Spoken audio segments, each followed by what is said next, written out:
Number 3 है जल का वाष्पीकरण। समझे ध्यान से, जल के वाष्पीकरण के लिए क्या है, आप इक्वेशन बना लीजिए। ये जल है प्लस क्यू, जब इसको गर्म करेंगे तभी तो वाष्प में परिवर्तित होगा। तो जल plus Q is equal to वाष्प। हम परली तरफ ले जाएंगे तो क्या हो जाएगा, इसको माइनस में क्यू कर दो। भाई जल जो है ठंडा करने से वाष्प में परिवर्तित होगा या गर्म करने से? गर्म करने से। तो जल प्लस क्यू या हीट या उष्मा बराबर वाष्प। ठीक है, अब हमें उधर ले जाना है तो माइनस में चला जाएगा। कैसी अभिक्रिया हुई? उष्मा शोषी, ताप अवशोषित हो रहा है। अब क्योंकि ताप अवशोषित हो रहा है तो मैंने आपको पहले ही बता दिया है, अधिक ताप की आवश्यकता। जितना ज्यादा से ज्यादा ताप इस्तेमाल करेंगे उतना ही जल वाष्प में ज्यादा परिवर्तित होगा। ठीक है, यदि ताप कम कर देंगे तो अभिक्रिया बैकवर्ड दिशा में होने लगेगी, अर्थात वाष्प जो है वो किस में परिवर्तित होने लगेगी? जल में। आ गया समझ में? अब देखिए दूसरा पॉइंट, दाब का। दाब के लिए ये जरूरी है कि जल का आयतन ज्यादा होता है या उसी जल से बनी वाष्प का आयतन ज्यादा होता है? गधे हो तुम। अरे जल मान लो 1 लीटर है, 1 लीटर आ गया और उसको हम भाप बनाए तो वो हो सकता है सारे कमरे में फैल जाए। वाष्प का आयतन ज्यादा होता है, ये तो जनरल चीज है। तो अब आप देखिए, जल वाष्प में परिवर्तित हो रहा है तो आयतन में वृद्धि हो रही है या कमी हो रही है? वृद्धि हो रही है। आयतन में वृद्धि के साथ हो रहा है। तो आयतन में वृद्धि कब होती है? जब दाब ज्यादा लगाते हैं या कम करते हैं? कम करते हैं। आ गया समझे? तो जितना ज्यादा से ज्यादा दाब इस्तेमाल करेंगे उतना ही अभिक्रिया पीछे को आएगी, अर्थात बनी हुई वाष्प भी क्या होगी?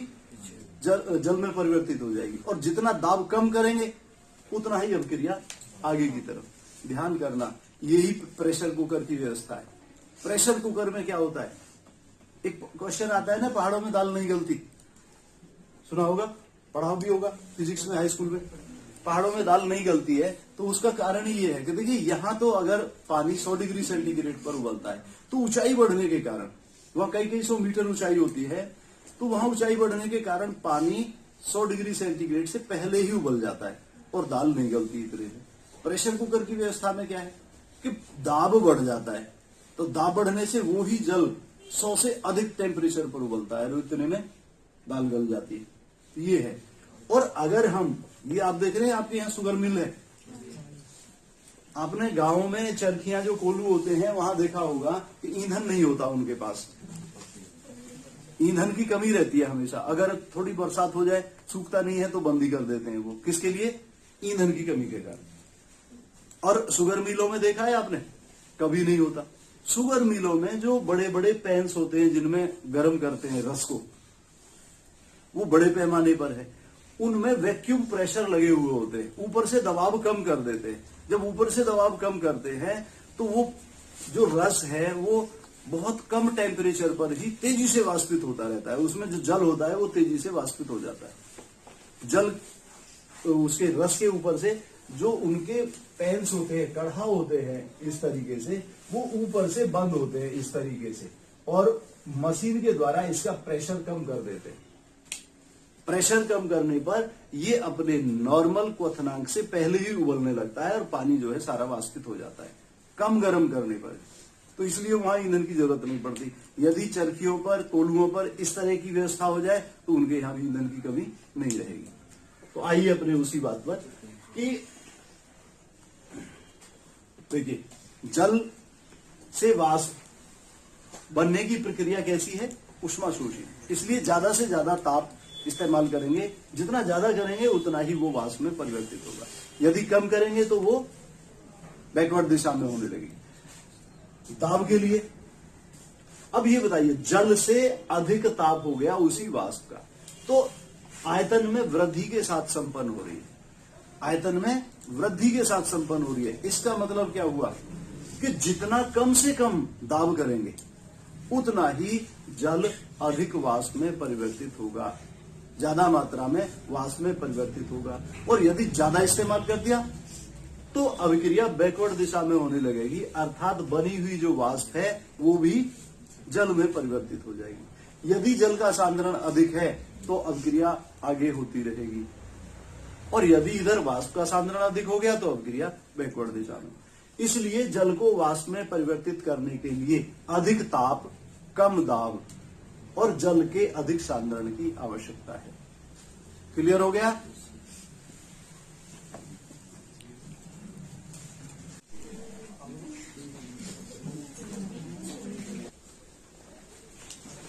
देखिए, अब आइए आप लोग लासातेलिए के नियम का रासायनिक साम्य पर उपयोग, किस तरीके से रासायनिक साम्य पर इसका प्रयोग करते हैं ये समझ लीजिए। अभी हमने पिछली वीडियो में आपको बताया था कि भौतिक साम्य पर किस तरीके से लासातेलिए के नियम का उपयोग करते हैं। देखिए, जैसे मान लीजिए एक पहला वो है कि नाइट्रोजन व हाइड्रोजन से अमोनिया का बनना या संश्लेषण, अमोनिया का संश्लेषण। आप जानते हैं नाइट्रोजन व हाइड्रोजन से अमोनिया इस प्रकार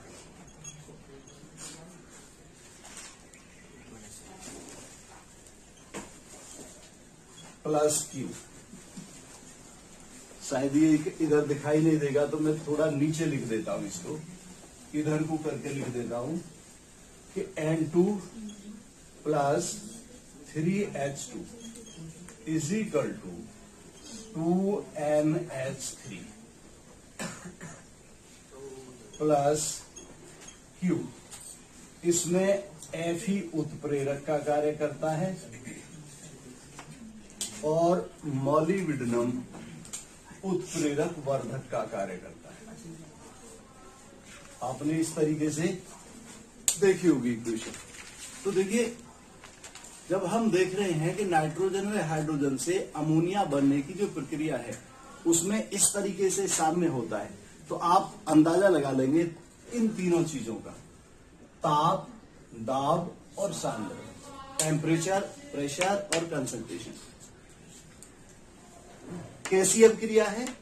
ऊष्माक्षेपी अभिक्रिया है। और मैंने बता रखा है आप लोगों को कि यदि ऊष्माक्षेपी अभिक्रिया है तो वो कम ताप पर अग्र अभिक्रिया में ज्यादा गतिमान होती है या क्रियाफल अधिक देती है। तो क्योंकि ये एक ऊष्माक्षेपी अभिक्रिया है, एक्सोथर्मिक रिएक्शन है, इसलिए अधिक अमोनिया बनाने के लिए कम ताप की आवश्यकता होगी। यदि इसके विपरीत हम ताप अधिक करेंगे तो अभिक्रिया स्वतः उस दिशा में परिवर्तित हो जाएगी जिधर ताप अवशोषित होगा। इधर ताप उत्पन्न हो रहा है तो अवशोषित किधर होगा? बैकवर्ड साइड में। अर्थात बनी हुई अमोनिया भी नाइट्रोजन और हाइड्रोजन में टूट जाएगी अगर हम ज्यादा ताप लेंगे तो। दूसरा, दाब का देखिए। दाब के लिए मैंने बता रखा है कि आयतन और मोल्स की संख्या या अणुओं की संख्या की गणना करते हैं। आप देखिए, 1 मोल नाइट्रोजन का, 3 मोल हाइड्रोजन के, दोनों मिलकर कितने हो गए? 4 मोल। अमोनिया के कितने बन रहे हैं? 2 मोल। आप इस तरह भी लगा सकते हैं हिसाब कि 1 वॉल्यूम नाइट्रोजन और 3 वॉल्यूम हाइड्रोजन आपस में मिलकर कितने हो गए? 4 वॉल्यूम, और ये बना रहे हैं 2 वॉल्यूम अमोनिया। तो आप देख रहे हैं कि आयतन घट रहा है, मोल्स की संख्या या अणुओं की संख्या घट रही है अमोनिया बनने में। इसका मतलब आयतन की कमी के साथ संपन्न हो रही है, ठीक है। और जब आयतन घटता है या मोल्स की संख्या, अणुओं की संख्या घटती है तो ज्यादा से ज्यादा दाब की आवश्यकता होती है, क्योंकि आयतन तभी घटता है जब दाब अधिक करते हैं। तो ध्यान करना, नाइट्रोजन व हाइड्रोजन से अधिक अमोनिया प्राप्त करने के लिए अधिक से अधिक दाब की आवश्यकता होगी। जितना ज्यादा दाब इस्तेमाल करेंगे उतना ही अधिक अमोनिया प्राप्त होगी। इसके विपरीत यदि दाब कम कर देंगे तो क्या होगा? आयतन बढ़ेगा या अणुओं की संख्या बढ़ेगी, और अणुओं की संख्या बढ़ने पर अभिक्रिया किधर हो जाएगी? जिधर ये दोनों संभावना हो, या तो आयतन बढ़े या अणुओं या मोल्स की संख्या बढ़े। अब देखिए, इधर से इधर को जब हम आएंगे तो अणुओं की संख्या भी बढ़ रही है और आयतन भी बढ़ रहा है, अर्थात अभिक्रिया बैकवर्ड दिशा में होने लगेगी। बैकवर्ड दिशा का मतलब है कि बनी हुई अमोनिया भी नाइट्रोजन और हाइड्रोजन में वियोजित हो जाएगी। समझ आ गया? तो अधिक अमोनिया प्राप्त करने के लिए कम ताप और अधिक दाब की आवश्यकता होती है। किसके अनुसार? लासातेलिए के नियम के अनुसार। इसके अलावा तीसरी चीज है कंसंट्रेशन। कंसंट्रेशन में क्या है? यदि अभिकारक पदार्थों का अधिक सांद्रण होगा, नाइट्रोजन और हाइड्रोजन का सांद्रण अधिक होगा, तो स्वतः ही अभिक्रिया अधिक क्रियाफल देगी और अग्र दिशा में चलती रहेगी। इसके अलावा और क्या जरूरी चीज है? आयरन उत्प्रेरक और मोलिब्डेनम उत्प्रेरक वर्धक भी अधिक अमोनिया बनाने में सहायक होंगे। यदि हम एक चीज और करें कि बने हुए क्रियाफल पदार्थ को अर्थात अमोनिया को यहां से समय समय पर अलग करते रहे, तो रासायनिक अभिक्रिया सदैव फॉरवर्ड डायरेक्शन में होती रहेगी, अग्र दिशा में चलती रहेगी, बैकवर्ड डायरेक्शन में नहीं होगी। तीनों चीज आ गई। एक बार फिर सुन लीजिए। ताप की कैसे की आवश्यकता है? कम की। क्यों? क्योंकि ऊष्मा क्षेपी है। आप शॉर्ट में अपना निर्णय करके उसको दो दो लाइन में लिख सकते हैं। दूसरे, दाब की कैसे की आवश्यकता है? अधिक की। क्यों है? क्योंकि आयतन में कमी के साथ संपन्न हो रही है, या अणुओं की संख्या या मोल्स की संख्या में कमी के साथ संपन्न हो रही है। इसके अलावा सांद्रण N2 व H2 का यदि सांद्रण अधिक होगा तो अभिक्रिया अधिक क्रियाफल पदार्थ यानी अमोनिया बनाएगी। इसके अलावा आयरन उत्प्रेरक और मोलिब्डेनम उत्प्रेरक भी अधिक अमोनिया बनाने में सहायक हैं। यदि बनी हुई अमोनिया को समय समय पर क्रिया स्थल से अलग करते रहें तो इधर सांद्रण कम हो जाएगा, अभिक्रिया सदैव फॉरवर्ड डायरेक्शन में चलती रहेगी। समझ आ गया? तो इस तरीके से ध्यान रखेंगे। अब देखिए, आप समझेंगे इसका दूसरा पहलू, नाइट्रोजन व ऑक्सीजन से नाइट्रिक ऑक्साइड का बनना या बनाना। आप जानते हैं नाइट्रोजन और ऑक्सीजन से N2 plus O2 is equal to 2NO minus Q। ये रिएक्शन है, ये साम्य है नाइट्रिक ऑक्साइड बनने की प्रक्रिया का। इसमें आप देख रहे हैं प्लेटिनम उत्प्रेरक का कार्य भी करता है इस प्रक्रिया। तो देखिए, ये एक ऊष्मा शोषी अभिक्रिया है और मैंने आपको बता रखा है कि यदि अभिक्रिया ऊष्मा शोषी है तो अधिक ताप की आवश्यकता होगी, अधिक ताप की। क्यों? क्योंकि ऊष्मा शोषी है अभिक्रिया। ये आपका रिजल्ट निकल आया। अब दाब का देखिए, दाब का इसमें देखें, एक वॉल्यूम है ये और ऑक्सीजन भी एक वॉल्यूम है, या हम कह सकते हैं कि 1 मोल नाइट्रोजन और 1 मोल ऑक्सीजन आपस में मिलकर कितने बना रहे हैं? 2 मोल। और वॉल्यूम भी 2 मोल है इधर, और इधर भी 2 वॉल्यूम ही बना रहे हैं। इसका मतलब जितना आयतन इधर है उतना ही आयतन इधर है, जितने अणुओं या मोल्स की संख्या इधर है उतनी ही इधर है। समझ आ गया? इसका मतलब अणुओं की संख्या या मोल्स की संख्या में कोई अंतर नहीं आ रहा है। इसका मतलब ये हुआ कि दाब परिवर्तन का भी इस अभिक्रिया पर कोई प्रभाव नहीं पड़ेगा। तो प्रेशर का क्या हुआ? कोई प्रभाव नहीं। क्यों नहीं है? क्योंकि आयतन या मोल्स की संख्या में कोई परिवर्तन नहीं। समझ आ गया?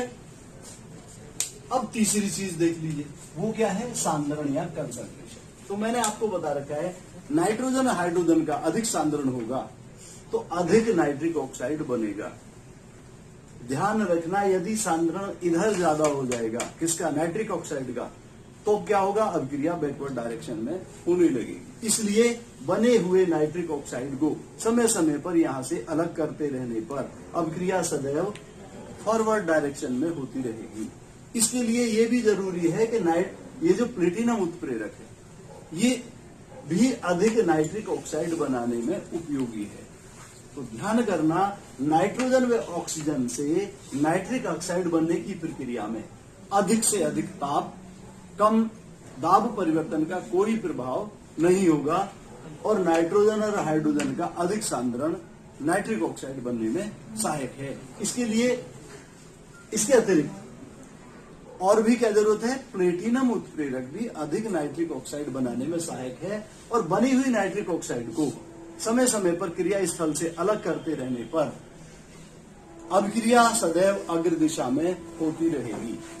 ये इसका